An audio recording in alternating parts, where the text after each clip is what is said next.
We've talked a lot on this show about what to do in challenging situations. Today, what to do when the worst happens. This is Coaching for Leaders, episode 142. Produced by Innovate Learning, maximizing human potential. Greetings from Orange County, California. This is Coaching for Leaders, and I'm your host, Dave Stachowiak. This is a weekly coaching show to help us all be better leaders through improved communication, human relations, and personal productivity. And I am so glad that you have joined me again this week for another episode of the show. This is the show about the people side of business and organizations. And today, a topic that is one that isn't always the most comfortable to speak about, and really does cause challenges in so many organizations. It is what to do when your workplace is experiencing a loss. It is a topic that, while difficult, is one that just about every organization experiences in some way. And as I think back to the organizations I've been involved with and the people I've served over the years, almost in every situation, the organization or individuals in the organization have handled loss or dealt with loss during that time. And that's why today I am so pleased to welcome someone here to the show that I really feel is uniquely qualified to be able to give us perspective on this difficult issue. And we will not answer every question here in this conversation today, I'm sure, but I think that the perspective that Andy Stenhouse brings is going to be one that's going to be very valuable to us. And so I am really pleased to welcome Dr. Andrew Stenhouse to the program. Andy is the Dean of Graduate and Professional Studies at Vanguard University of Southern California. He is one of Bonnie's colleagues at Vanguard. And he, in addition to overseeing the Graduate and Professional Studies program, he specializes in his own teaching and research in organizational psychology and leadership studies. So he has a great and solid background in leadership. But one of the reasons that I've called Andy is that he's also an ordained minister and has served as a care pastor and a hospice chaplain in the past. He's worked as an outplacement consultant, and he has really built his career on serving adults who are going through transition. And that is something that always happens when we're talking about loss in the workplace. Andy, I am so glad you're here. Welcome to Coaching for Leaders. Well, thank you very much, Dave. It's great to be with you. Well, there's so much that we could talk about, and I should probably preface our conversation by saying there's no way we could hit everything today that deals with loss. But I guess maybe the place to start here would be, we do talk about loss in personal situations and in families. And in your experience, is there anything that's unique to the workplace, or what maybe are the things that are different when a workplace is going through loss or people in a workplace are experiencing loss? Well, I think to a certain degree, loss is really pervasive. I think probably what most people don't understand is the degree of which we deal with loss pretty much all the time. Now, when we're talking about loss in the workplace, it can be to varied extremes. Obviously, I think most of us kind of jump to probably what many would consider the worst case scenario, and that's the loss of a colleague to death. We're losing someone who passes away either suddenly, or even if they've had a prolonged illness and we still knew it was coming, it's still a very significant loss. But there's also a loss of colleagues due to a reduction in force or people who are terminated.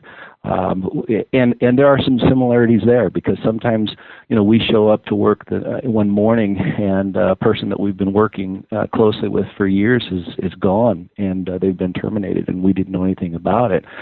So there's a shock to that. Similarly, there are people that we know are leaving. They've given notice, or we know about an upcoming reorganization that's been looming for some time. Just as dealing with a family member who has a terminal illness, even being prepared and knowing the day is inevitable, when the day finally comes, it still is a real sense of loss and grieving. And then I think the other, probably the most common form of loss, is really permeates through organizational change. And that's where there's the pervasive feelings of fear and cautiousness. And basically, that's when we feel that we've given up some things that we may not even realize. So there really are very different levels of dealing with loss within the organization, and all of them can be pretty traumatic. Yeah, and I hadn't even thought of a couple of those that you just mentioned. So it really does show just the breadth of this issue and this challenge that we all deal with. And I was thinking, as you were speaking, Andy, even if someone chooses to leave an organization for a really positive reason, that oftentimes even people experience loss there who have maybe developed a great relationship with that person that they no longer see or get to work with going forward. Sure.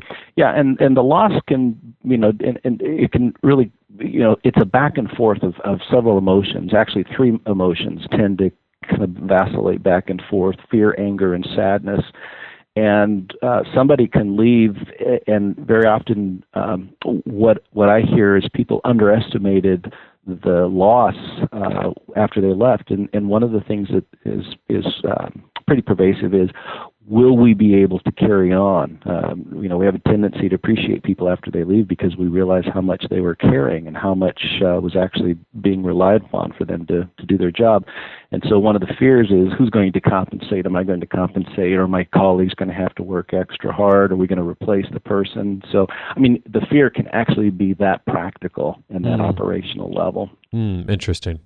And then that might even be a good place for us to start, is to maybe look at those three, and is emotions the right even term to use for that, Andy? I'm sorry, I missed. Sure.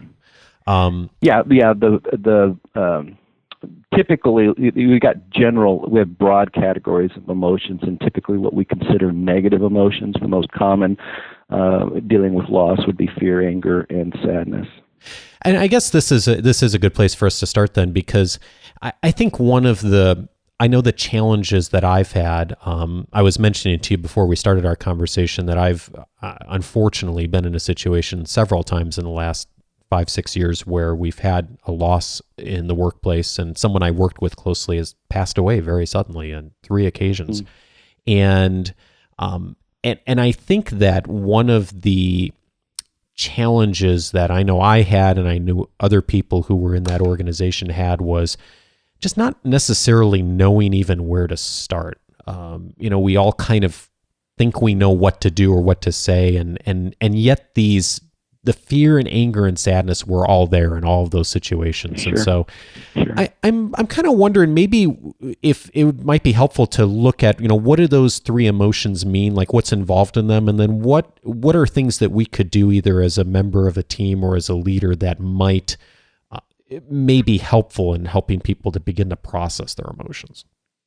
Well, fear, let's start with that, because that's probably the one most pervasive. Fear is, there pops up really in 2 areas. One is, how is this going to affect me personally? In other words, it's kind of the fear of the unknown. So when we have a loss, whether let's say somebody leaves our organization, they leave either because they pass away, or they leave because they're terminated or voluntarily go to another company.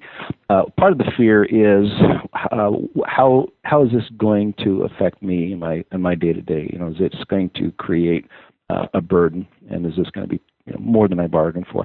That's part of the fear. Another layer of this fear, which is probably at a deeper level, is especially early on, we are afraid quite often of how we're going to react.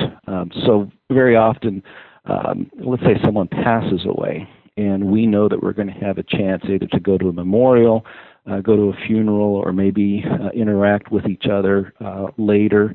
There's a lot of fear that we don't know how much we can take. I know personally from my own personal example, when my sister and her husband were killed many years ago in a car accident, I remember being just overwhelmed with sadness and just grief. But I remember the degree of fear. I was gripped by fear on the way to the funeral. I drove, it was a long drive from Southern California up to Oregon. Mm. And I remember the pervasive emotion at that time was fear, because I was afraid of how would I respond when I saw the casket? How would I respond when I faced my family members? So there's a lot of fear that actually surprises people. Which can create even more anxiety, because that's not something that we expect to creep up, is the emotion of fear, as we anticipate just talking with our colleagues, talking with those around us about the loss. So fear is one of those surprising emotions, I think, for a lot of people. And anger. Can I stop? Yeah, just for a second there, Andy. I'm also curious. Mm-hmm. Does guilt come in there too, under that fear? Because that was something I know I've struggled with every time.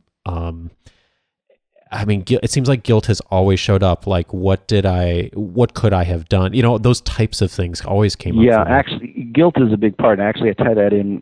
I think a little bit with sadness, because there's a great sense of remorse. Sadness is, a sense of just the way we would imagine it. We're sad that something's gone. Guilt is kind of the flip side of that, in thinking it hurts, and I bet I could have done something to change it, or I shouldn't be here. And you see guilt kind of play itself out in a couple of areas. One is, we hear the term survivor guilt. And that can be literal or figurative. Part of the especially if someone loses a life in the workplace, if there is something that an employee felt that they could have done to prevent it, obviously that is a huge source of guilt and remorse. But even in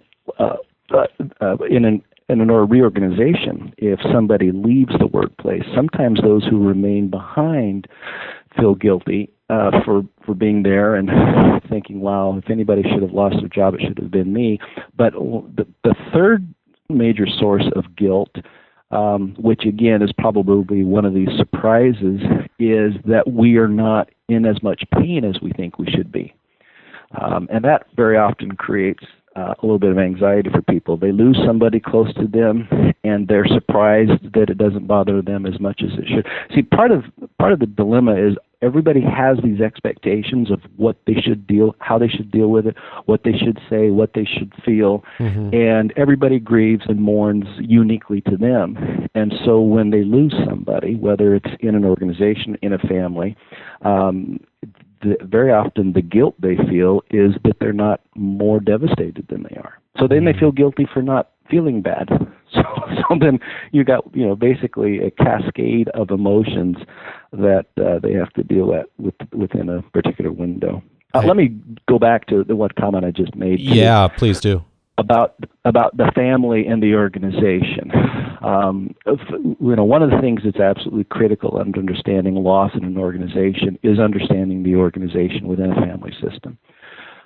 We experience life, organizational life, very much as a family. And we spend more time with our coworkers in our professional career than we typically do even with our own family members. So we cannot overstate the importance of the workplace in terms of our own personal family system, in terms of the dynamics of how that affects us. So when you lose somebody that you work with, basically, especially if you see them, all day long, every day, you're losing a very significant part of your life. So that does tend to give us a little bit of understanding of how emotionally volatile we can become around this kind of a loss. I appreciate you saying that, and I know I really feel like I can resonate with that on a number of levels. Of it's I guess in some ways it kind of seems like when we look at things through a professional lens that okay, it's just business. If someone moves on or if an organization downsizes, like that shouldn't affect. I'm walking through what I've said to myself before to help me. It shouldn't affect me as much. It's not a family member, and yet It really does, because we spend a lot of time with the people that we work with, and I totally can relate to the guilt feelings too. And I think that's one of the challenges I know in the workplace is it seems like everyone kind of has different relationships and knows people different ways. So if that person leaves the organization for whatever reason, that really impacts some people really strongly, and other people may not be as affected by that. And that in itself kind of causes tension. Yeah. Well, and there's another, depending on the last conversation, that's another contributor for guilt, right? So we very often, after we lose somebody, especially if we lose them, because they pass away, we can't go back and repair a relationship. We can't go back and apologize. They're completely gone. And so very often what happens when we lose a coworker who passes away, we think of what was the last conversation we had with that person. Yeah. And if it was unpleasant, then that's usually where people feel a lot of guilt. It's like, oh, if I had only done something differently, if I would have said something a little bit more encouraging. And so then we go back and replay these whole tapes and play a game of what if I had only. And that's a big contributing factor for guilt as well. So speaking of guilt, I'm feeling guilty about having interrupted you here earlier. So we jumped down to sadness, and I totally took you off your train of thought of talking about anger. So let's go back and say something about how anger shows up too.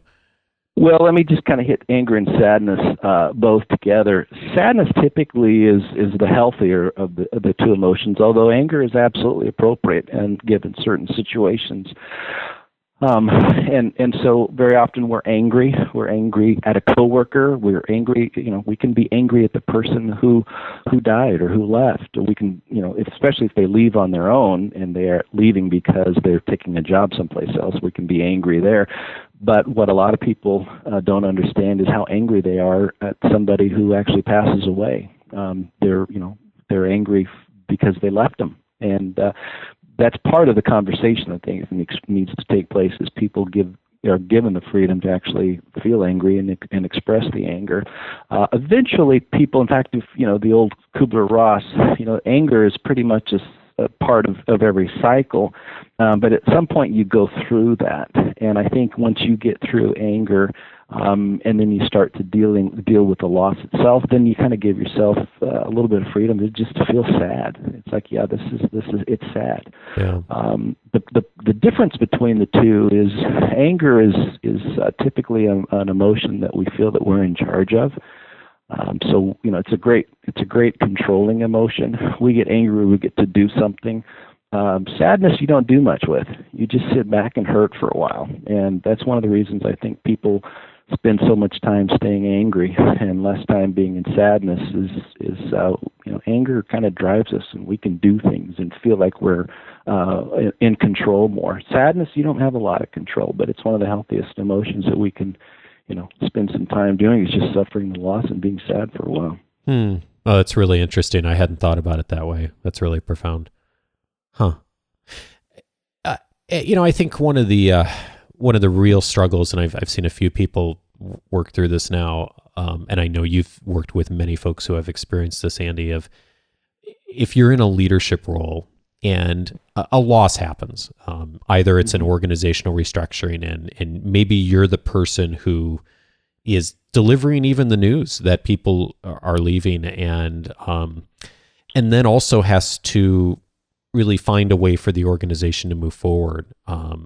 What are the kinds of things that a leader should be thinking about when something like this happens?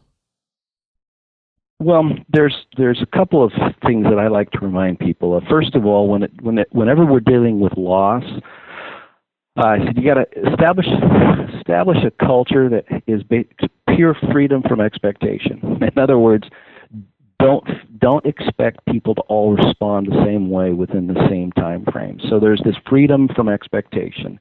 Is just do not put parameters on how people are supposed to act, how they're supposed to respond to you, and how long it's supposed to take people. So if you just kind of take away all the parameters, and then you do a few things, and these are the things I think is important. Number one is we need to provide stability in an organization. So a lot of times, and you can even apply this to people, employees who have experienced a loss.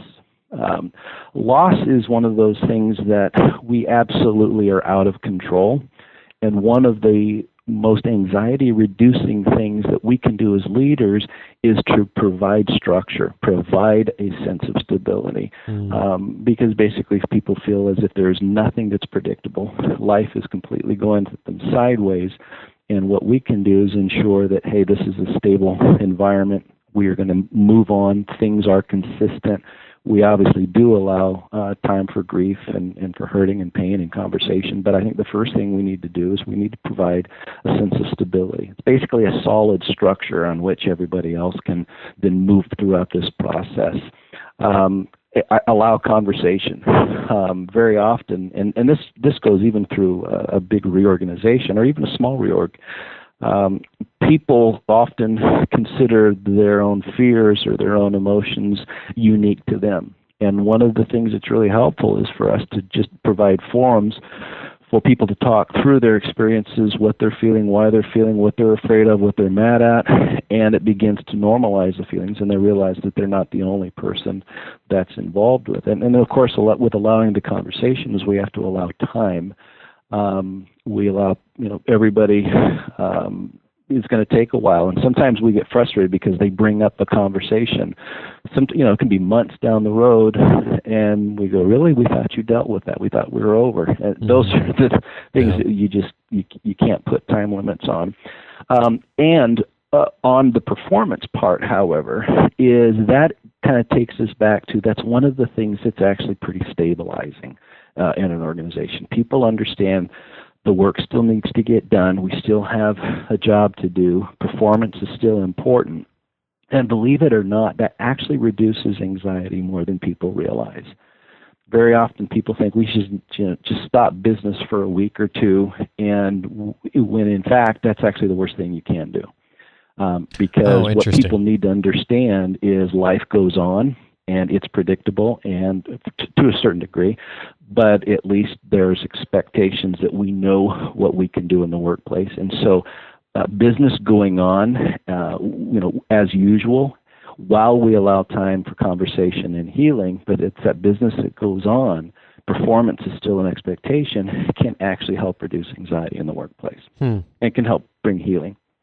I appreciate you saying that. I resonate with that. I found that to be helpful the last time someone I worked with where we went through a loss. And I think back, Andy, when September 11th happened, at the time I was running an education center for kids, and I remember having conversations with people at that time who had been through the earthquakes here in Southern California years prior, and who had said, one of the best things that they found during that time of loss was for stability, that, school resumed, that, kids kept going to the same activities. And we really tried hard to provide that for the kids at the time, of keep things moving along the way they had been.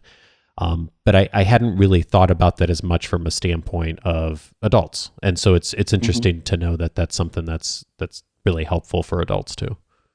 Yeah. Well, I think, for us to provide a stable environment, a stable atmosphere, especially if it's an environment where people are afraid of losing their job and so forth, the one thing that they know is what they can count on is what their expectations are. What am I supposed to do day to day? And an example would be, someone losing a spouse after many years of marriage. You after a few days of intense grief, or weeks, however long, there's a certain place that most of the surviving spouses or loved ones would get to where they go, I've got to get back into my rhythm, whether it's cleaning house, it's taking my walks, it's getting back into my routine.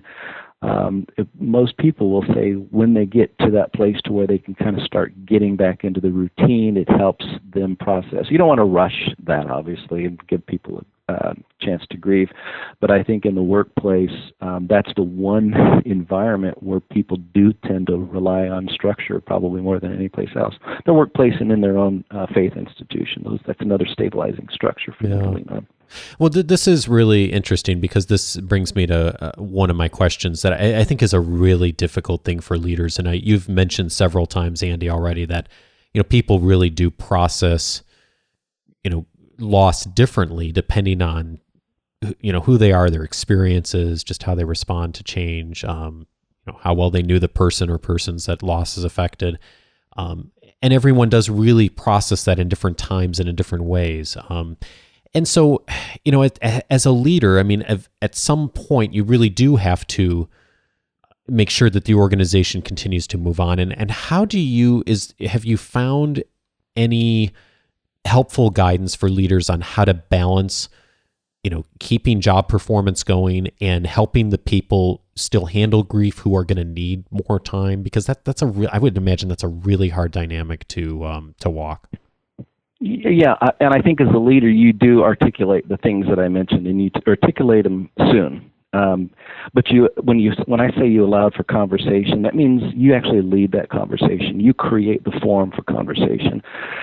I remember several years ago I worked with a convalescent hospital, and one of the things that they asked was these people had developed these relationships with these patients for months and sometimes even a year or two, and they never or very rarely participate with the family and the funeral and the memorials and so forth. And so somebody realized there's just so much pain and anxiety among the staff, and would I come and meet with the staff? And so one of the things that I did was got all the nursing staff, basically anybody that connected with patients, and one of the first things we did was we just said, let's talk about who have we lost recently. And people started giving names, and then it was like, what did they teach you about yourself, and what did you admire about them? And you basically just ask a couple of open-ended questions, but what people do was pretty much what we do at a eulogy. We have a chance to articulate memories and how people have impacted our lives, and that is such a healing process for people. And I think we need to create an environment in the workplace just like that. And people don't have to die to have those conversations. I've seen people do that after a reorganization where they've laid off several people. You bring people together and say, hey, we lost some great team members. How's that going to impact us? And give people a chance to talk. So I think, allowing the conversation, maybe I could state that a little bit more proactively. I think we need to create the conversation. That's number one, and allow people time and not get frustrated with them when we discover that they're still hurting or angry months down the road. The other thing that we need to do is we need to plan ahead in terms of making sure that we have policies in place for grieving. Let's say that when people die in our organization, do we allow time for funeral services? And most companies will have some sort of a bereavement time period that doesn't count against vacation or personal time off. What that does for those of us who are within the organization is it sends the message that our organization is a caring organization. We really take care of our own. So when we plan ahead and we make sure that we have policies that are really human and that they really allow people who have gone through the suffering of a loss of a loved one, it's a real stabilizing feeling to know that, hey, our organization takes care of these people. So that's part of planning ahead. And along with that is make sure that our employees really understand what our mental health benefits are, and especially if we have an employee assistance program, EAP, we need to make sure that when we go through some of these losses in organizations, people have a forum to talk. They may not want to talk within their colleague groups, but they very often will want to talk to somebody else outside. And we need to make, when we create this space for conversation, we really have to do it at two levels. One is at the group level, to where we can talk within our colleagues. That tends to normalize the emotions, but we also need to at least provide them an opportunity to have pretty personal and intimate conversations with a trusted counselor outside of the office.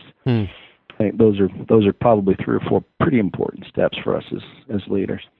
Well, that's great, Andy. I really appreciate the perspective on looking at something like this proactively. And there's not any particular reason we're talking about this topic on the show today, and that part of that is intentional, in that really is, it is the time to have some of those conversations prior to a loss in an organization, to have at least had some thought about how the organization would handle that and respond to that. And I also like the example of, what are some other resources that might be available. And I remember being involved in an organization years and years ago where the leader brought in someone else to help facilitate the conversation. And I was always really impressed that person had knew enough to know that a conversation needed to happen, but didn't have the tools themselves to do it, or at least didn't feel like they could do it as well as an outside party could, and brought in someone else. And so I guess my question is are there things that would be indicators to us as leaders of when we should engage help, either from others in the organization internally, or that we should maybe reach out and find other resources that would be helpful to the organization and to our team? Well, yeah, I'd say really there are two sides to this. One is, loss of a colleague, loss to death, or a significant loss in an organization. There's always an emotional impact, and that's usually what we try to mitigate, and we can try to give time. But the emotional impact very often has a physical impact. And that physical impact is when we see people going beyond, the normal morning, whatever normal means, but they start acting in terms of depression. They are fatigued. They can't get to work on time, and they show these signs of depression, these signs of anxiety, because they're real. The emotional impact has become a physical impact. So we look for anything that is a deviation from their normal routine. Do they show up? Are they dressing differently? Do they just seem like they aren't taking care of themselves? And by that time, frankly, it's also we're late to the conversation because that's the emotional impact has been festering for a while and has now become something that has physical manifestations. But we certainly want to look for those signs. And I think part of when I talk about creating a place of conversation inside the organization, that's also where there's an element of trust, to where if somebody is having a very difficult time, we let them know that we have these other outside resources. They know that they're there, and we hopefully can identify a couple people within our organizations that generally most everyone trusts, and they can go to them for the connection to our employee assistance program or to the outside counselors. But there's that emotional, physical impact thing that we watch.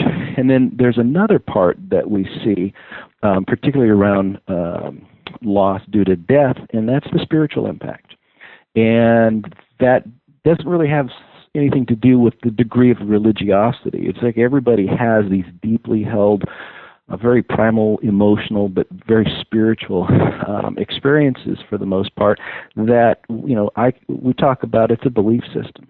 And our belief systems is generally what gives us strength, what gives us hope, and it gives us this meaning of life type of framework. Very often when somebody passes away, we very often refer to it as a spiritual crisis or spiritual distress. What's happening is their belief system is somewhat fractured, and that is something that really requires a trained professional, a therapist, somebody, a counselor within their own faith system, somebody that's really gifted and talented and trained to help them kind of put together this spiritual framework in which for them gives meaning to life. Andy, I really appreciate all your perspective on this. You've given me a ton to think about, and I know that our community is really going to get a lot from your perspective as well. And as folks who listen to the show regularly know, I'm a big believer in leaders leading themselves first. And you've spoken about the experiences you've worked with others on. You've also spoken about some of the grief experiences you've had. And I'm curious, before I let you go, what, as you've worked with others and also as you have worked through situations in your own life and your own career, what's one thing that you've discovered along the way that has been helpful to you in working through grief? Well, for me personally, is you're always on one side or the other of a loss. You're either approaching one or getting over one. And I think that was probably one of the most comforting realizations at some point, because you realize that loss is a part of living, and the more losses that you experience, the more I think you value life. That sounds almost sadistic and oversimplified, but it really is true. And so one of the things that I tell people is you are on one side or the other constantly of loss, and that's just a part of living a healthy and very fulfilling life. That tends to put things in perspective. And subsequently, kind of attached to that is when we go through a loss, basically our entire world is focused on the here and now, which I think it kind of needs to be for a while. But I try to figure out what, as I start to go through some of the healing of the loss, how will I feel about this loss a year from now, 2 years from now, 5 years from now? And it gives you an opportunity to go to the future a little bit, look back, just put some perspective on it. It's not, you don't want to rush through it, but you also understand this isn't going to last forever. And so I'm going to kind of go through this, give myself plenty of time to be sad. And I bet a few years from now, I'll look back on this, as most everybody does when they go through a period of loss. And I've had the conversations.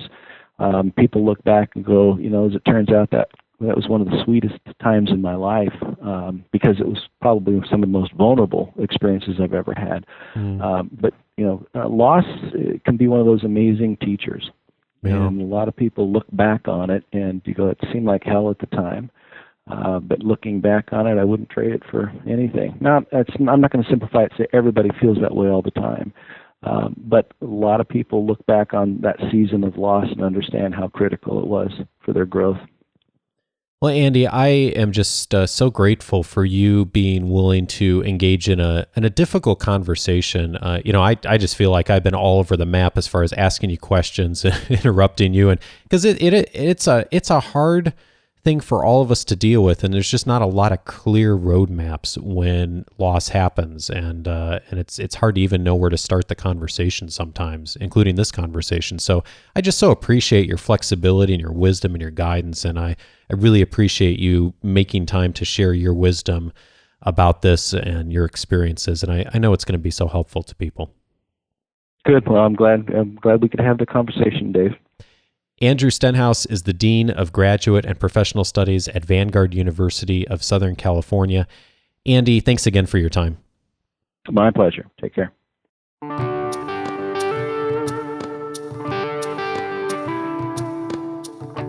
I really appreciate Andy taking his time to come on the show today and to share some of his wisdom with us, a difficult topic, of course. And I recorded this interview about a week before I'm recording this segment. And I'll tell you, there's so much value here in what he said. And the one thing that really continues to stick out for me that I've thought about several times in the last week is his reminder to us that we are always moving towards the next loss. And it is, sadly, it's absolutely true. And I think that brings me to the question this week for all of us, which after listening to this conversation today, what's one thing you could do now to ready your organization for loss?